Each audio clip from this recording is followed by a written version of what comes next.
আসলে আসলে এই দীনবন্ধু, তুই যদি ওই কদলের ডেরাটা দিয়ে একটা সহযোগিতা নাই করে হই মনে হয় গান গান গিয়ে দেয়া গেল।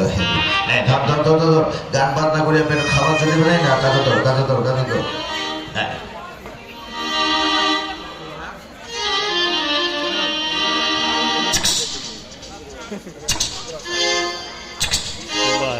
অল্প করে দে অল্প করে দে অল্প করে দে। খাবার বেলা তো সাবেক খাজে, খাবার বেলা অল্প নাকি? হ্যাঁ রে রে রে রে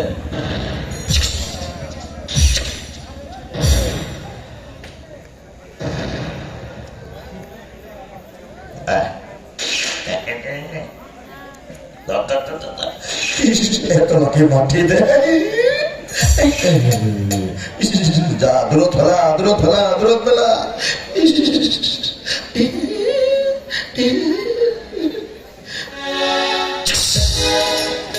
দাদে দাদে দাদে দাদে অল্প করে দিস ঘাটটা পেতা কথা অল্প করে দিস। অনেক জায়গায় ঘুরলাম, কোথাও কেউ আমাকে এতটুকু সহযোগিতা করলো না। আমাদের দুঃখের দিনে কষ্টের দিনে কেউ এক মুষ্টি অন্ন দিল না। ছেলেটা দুদিন ধরে না খেয়ে রয়েছে, জানি না খাবার জোগাড় করতে পারবো কিনা। আর যদি জোগাড় করতে না পারি তো কি মুখে খালি হাতে ফিরে যাবো আমার প্রাণের প্রিয় দাসের কাছে? কি করে ফিরে যাবো? কে আছো? আমায় এক মুষ্টি অন্ন দেবে? আমি বড় অসহায়, আমি আমার জন্য চাচ্ছি না, আমি আমার ছেলের জন্য চাচ্ছি। ছেলেটা আমার না খেয়ে কাতো হয়ে পড়ে রয়েছে, কেউ শুনছো?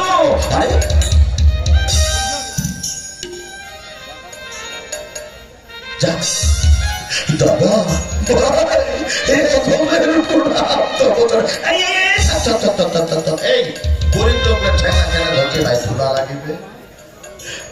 কি হয়েছে দেখি? দাদা আমি না অনেক দুঃখে অনেক কষ্টে আমি তোমাদের কাছে এসেছি। কিসের দুঃখ ভাই? আর জানো ভাই, আমার ছেলেটা না দুদিন ধরে না খেয়ে রয়েছে। এক মুষ্টি খাবার দেবে ভাই? আমরা একটা মুষ্টি খাবার, ওই তো খাবারগুলো আছে দাও না। আমি আপনার দুটি ভাই ধরে বলি দাও না। কি করা যায় কি করা যায়? এই দীনবন্ধু খাবার চাইলে এই শোনে কাজ ছাড়া কেন কাউকে খাবার দেয় না? যদি কাজ করি না পারে তাহলে খাবার পাবে, আর না হলে নাই। আচ্ছা আচ্ছা ঠিক আছে, জিজ্ঞাসা করে দেবো। দাদা কথা হচ্ছে কি, আমরা তো কামাই লোক, কাজ ছাড়া আমাকে কেউ খাবার দেয় না। হ্যাঁ তুইও যদি একটা কাজ করে দিতে পারিস তাহলে একটা ভালো হয়, কাজ করবো খাবার নিয়ে চলে যাবো। ঠিক আছে ঠিক আছে ভাই, আমি প্রয়োজনে তোমাদের সাথে কাজই করবো। কি কাজ করতে হবে বলো, আমি এক্ষুনি সে কাজ করে দেবো। হ্যাঁ ধ্বংস করিস না। হ্যাঁ হ্যাঁ ঠিক আছে ঠিক আছে ঠিক আছে। এখন কথা ভাগ মধ্যে দেখ না। এতিয়া এতিয়া এতিয়া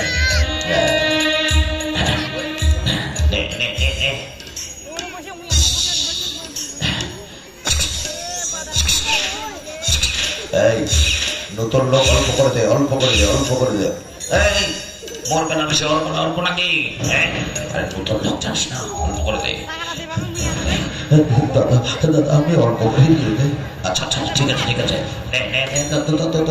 দাদা আমাকে একটু উঠিয়ে দাও ভাই, উঠিয়ে দাও না একটু।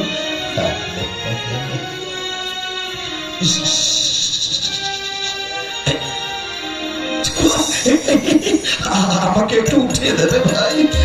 ও সারাদিনে তার মাটির ভাইস খেলাই।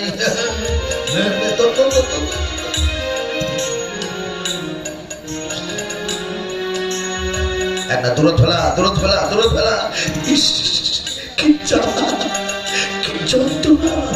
সত্যি আমরা রাজা হয়ে রাজার সিংহাসনে বসে রয়েছি, কিন্তু মানুষ দুবেলা দুমুঠো খাওয়ার জন্য কত কষ্ট করে এটা নিজে পরিলক্ষিত না করলে কেউ কোনোদিন ভাবতে পারে না। আর জন্য চলতে পারছি না, ডক্টর আটকে যাচ্ছে আমার। এই পড়বে নাকি রে?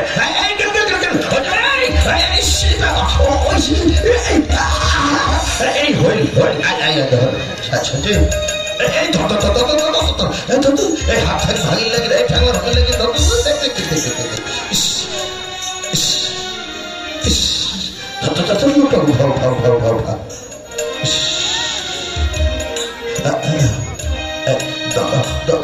আমি ভুল করেছি, আমার ডালিটা দাও, আমি কাজ করবো, আমার ছেলের জন্য আমায় কাজ করতে হবে। কোথায় ডালিটা? আমায় দাও, আমায় দাও, এনে দাও, এনে দাও। তোকে আর কাজ করতে হবে না, আমায় কাজ করতে হবে না। না তাহলে আমার খাবার, হ্যাঁ এই নাও খাবার, এটা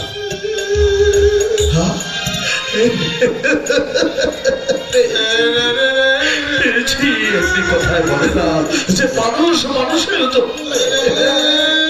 মানুষের দয়া মায়া অবশ্যই রয়েছে, অনেক জায়গায় ঘুরে ঘুরে আসতে হবে, কিন্তু কেউ কারো কাছে আমি জোগাড় করতে পেরেছি। দাদা ভাই, আজকের এই উপকারের কথা আমি কোনোদিন ভুলবো না। এই অধমের প্রণাম দেবো চরণে। এই থাক থাক থাক থাক থাক থাক, এই হলুদা সব খাবার দিয়ে দিল নাকি? এই বাবা দেখবি, এই দেখে লোকটার শরীরটাকে দেখ দেখ দেখ দেখ দেখ দেখ দেখ দেখ দেখ কিরকম পালিশ ছল ছল। জানিস হয়তো কোনো ধনী পরিবারের লোক ছিল, আরে হঠাৎ করে গরিব হয়ে যায়। আমার চামড়া দেখতে রে টান দে, ইলা রোদে উপরে না, বৃষ্টিতেও ভেজা না, বুঝেছিস? দাদা ভাই আমি আসি। আচ্ছা ঠিক আছে, যা যা যা যা যা যা, আজকের উপকারের কথা আমি কোনোদিন ভুলবো না। সমস্যা নাই, ভুলে গেলেও চলে গিয়ে যা, আমি আসি ভাই, যাই। ছেলেটা দুদিন ধরে না খেয়ে রয়েছে, ছেলেটা গেছে যায়। আরে বোকা, আমরা গরিব লোক, একদিন না খেলে আমার কি আসে যায়? হ্যাঁ চল চল চল চল চল চল চল চল।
তোমরা কোথায় গেলে?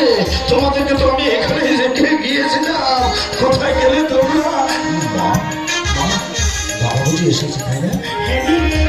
স্বামী গো,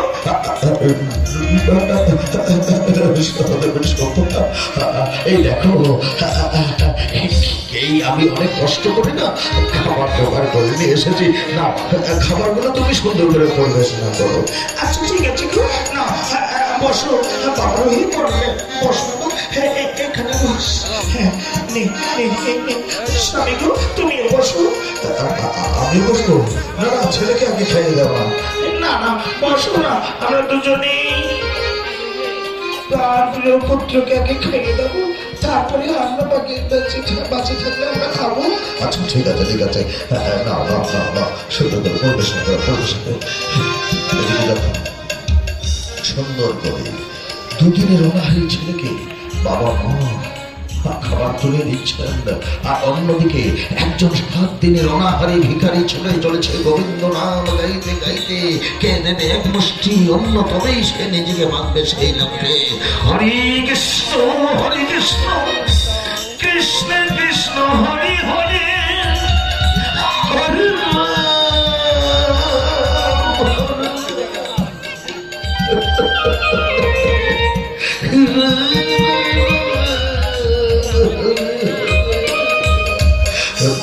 বাবু,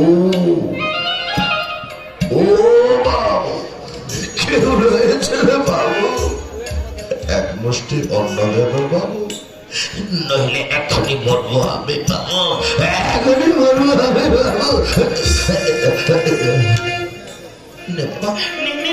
আরে খা না, কেন খাচ্ছিস না? তুই খা বাবা, নে বাবা, নে নে নে বাবা। মা, আমরা কদিন ধরে খাইনি বাবা, রবি 2 দিন ধরে, কিন্তু ওই ভিখারি কি বলছে একটিবার কান পেতে শোনো দেখি বাবা। কেউ আছো?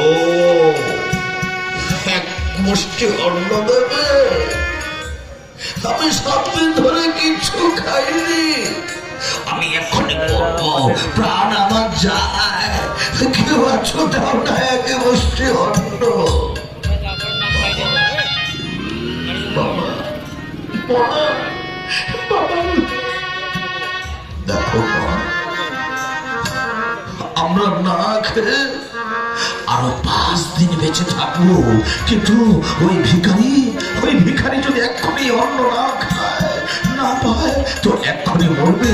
বাবা ও বাবা, তুমি এটা আমাকে শিখিয়েছো বাবা, যে কারো প্রাণ রক্ষা করা মানুষের পরম ধর্ম। তাহলে এই খাবারগুলো কি আমাদের খাওয়া উচিত? হ্যাঁ, আমি এক্ষুনি ভিখারিকে দিয়ে আসবো, এক্ষুনি। ভিখারি ভিখারি বাবা, ভিখারি ভিখারি, এই নাও ভিখারি, তুমি এই অন্ন খেয়ে তোমার নিজের জীবন তুমি বাঁচাও না ধরো। কে তুমি বাবা? নিশ্চয়ই কোনো ধার্মিক ব্যক্তির ছেলে হবে। অনেক জায়গায় গেলাম, কেউ আমাকে এক মুষ্টি অন্ন দিল না জীবন রক্ষা করার জন্য। তুমি আমায় দিলে, আর না দিলে এখনই আমি বলতাম। ধন্য হোক তোর বাবা মা, আমি আসি বাবা। হরি কৃষ্ণ হরি কৃষ্ণ, কৃষ্ণ কৃষ্ণ হরি হরি, হরি রাম হরি রাম, রাম রাম হরি হরি।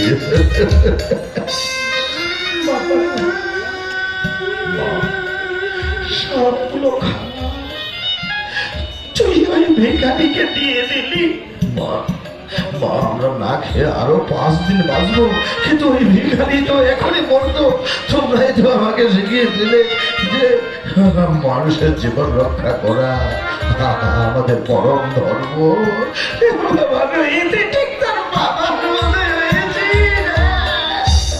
আগের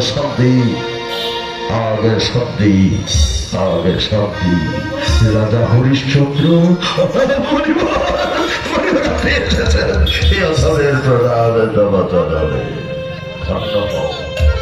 ওই 6 দিন তো অতিবাহিত, নিজে মুখে বলেছিলে যে 7 দিনের মধ্যেই 7 কোটি স্বর্ণ মুদ্রা তুমি দক্ষিণা শুল্ক প্রদান করবে। মনে হয় পারবে না, তাই না? থাক, এত দুঃখ এত কষ্ট আর তোমাকে করতে হবে না। যাও, নিজ সহধর্মিনী আর পুত্রকে নিয়ে তুমি নিজ রাজ্যে ফিরে যাও, গিয়ে বসো রাজ সিংহাসনে। বুঝে নেবো কোনোদিন তুমি কাউকে দান করনি, আর দক্ষিণাও তুমি প্রদান করতে পারবে না। আমাদের শান্তি বলিব।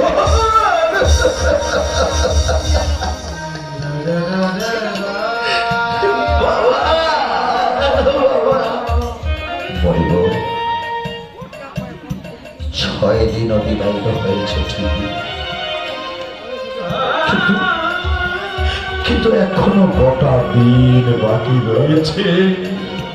গোটা দিন, এই দিনের মধ্যেই আমি আপনার চরণে 7 কোটি স্বর্ণ মুদ্রা প্রদান করব। বেশ, সেই কথায় আমি রইলাম। আগে শান্তি, আগে শান্তি, আগে শান্তি।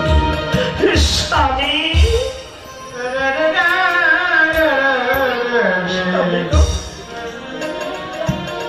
তুমি তো মুখে মুখে বলে দিলে গো যে আজ দিনের মধ্যেই তুমি 7 কোটি স্বর্ণ মুদ্রা ওই মণিগণের চরণে অর্পণ করবে দক্ষিণাস্বরে। দেখো দেখো, চেয়ে দেখো, এই তিনটি দেখো, 3টি জীবন চালানো সঙ্গের সাথে কিচ্ছু নেই, কানাকানিও নেই। কি করে তুমি দিনের মধ্যে 7 কোটি স্বর্ণ মুদ্রা প্রদান করবে মণিগণের চরণে?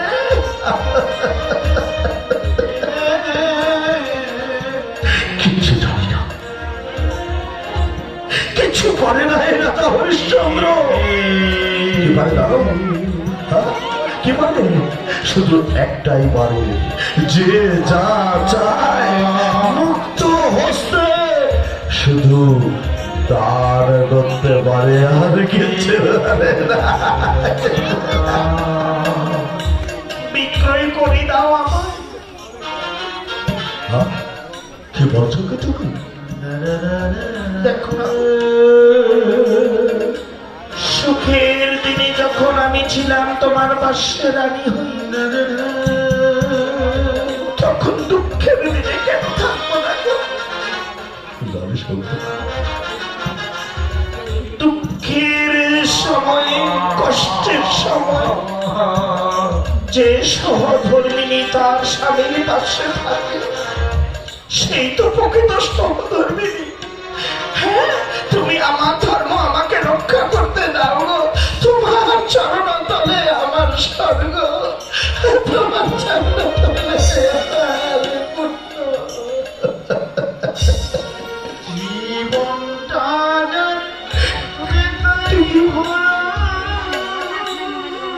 কি বলেছে আমার সহধর্মিনী? ঠিকই বলেছে।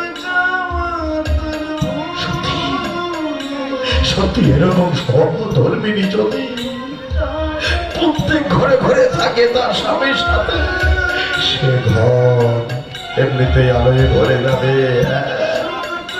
এমনিতেই। তুমি ঠিকই বলেছ রানী।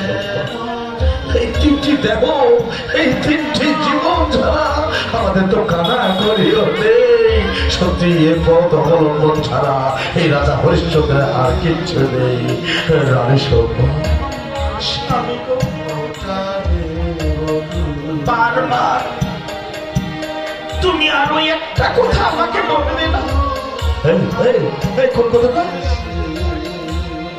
ওই রানী কথা বাদ দেবে।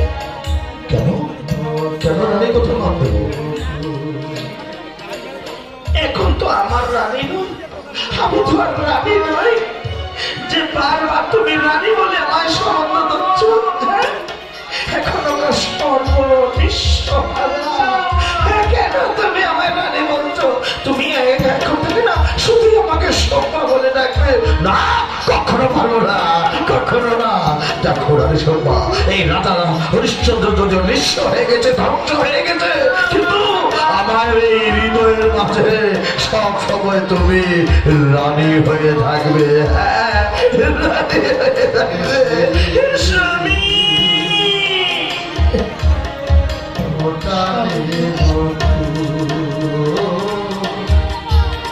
আর কার বিলম্ব করো না। বেলা গড়িয়ে সন্দেহ নেই, তোমাকে মনে মনে চরণে 7 কোটি স্বর্ণ মুদ্রা দিতে হবে। ওই দেখো সামনে, চলো চলো এক্ষুনি সামনে গিয়ে ওই বেনাসের হাট লেগেছে, হাটে অনেক কেনা বেচা হচ্ছে। কেউ নিশ্চয়ই কোন ধনী মহাজন থাকবে, হ্যাঁ, যে তোমার এই সহধর্মিনীকে দাসী হয়ে ক্রয় করতে চাইবে। তুমি তারই কাছে আমাকে দাসী হয়ে বিক্রয় করে মরিবরের কাছে তুমি ঋণ